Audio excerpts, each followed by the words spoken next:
Biden इंतज़ामिया ने Israel को ख़बरदार किया है कि वो गज़ा में इंसानी हमदर्दी की बुनियाद पर भिजवाई जाने वाली इमदाद को 2 गुना करे, वरना दूसरी सूरत में उसको अमरीकी हथियारों तक रसाई में मसाइल का सामना करना पड़ सकता है। 30 दिनों का इसके लिए वक्त दिया गया है और ये मैसेज, ये पैगाम अमरीका के वज़ीर ख़ारजा एंटनी ब्लिंकन और वज़ीर दिफ़ा लॉयड ऑस्टिन की जानिब से एक ख़त लिखा गया है इसराइली हम मनसूबों के नाम, उसमें ये पैगाम दिया गया है। अमरीका की वज़ारत दिफ़ा ने इस ख़त की तस्दीक की है और दूसरी जानिब इसराइल से भी इस बात की तस्दीक आ गई है कि ये ख़त लिखा गया है जिसमें अमरीका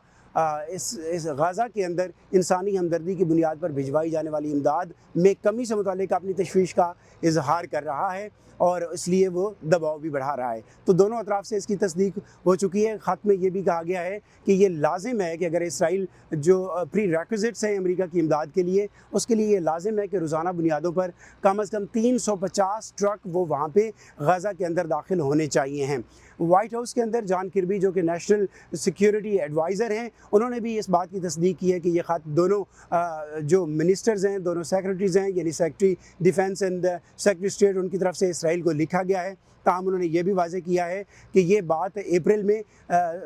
जो बाइडन और वाइस प्रेसिडेंट कैमला हैरिस, वो भी कम्युनिकेट उन्होंने भी की थी और प्रायोरिटी बनाया था वहाँ पे गज़ा के लिए इमदादी अशिया की तरसील को, और जिसके बाद इसराइल से एक मुस्बत और तामीरी जवाब दिया गया था। उन्होंने ये बावर कराया कि हालिया दिनों में जो डिटीरियोरेशन हुई है वहाँ पे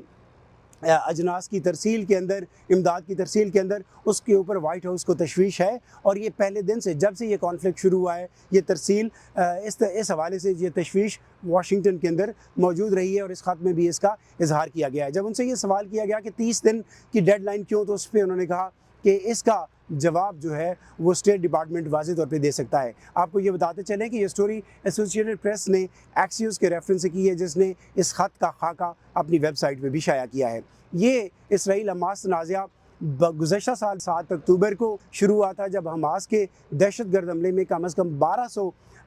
इसराइली हलाक हो गए थे और 200 से ज़्यादा इसराइलियों को यरगमाल बना लिया गया था। उसके बाद से अब तक की जवाबी कार्रवाइयों में 42,000 से ज़्यादा फ़लस्तीनी इसमें मारे जा चुके हैं।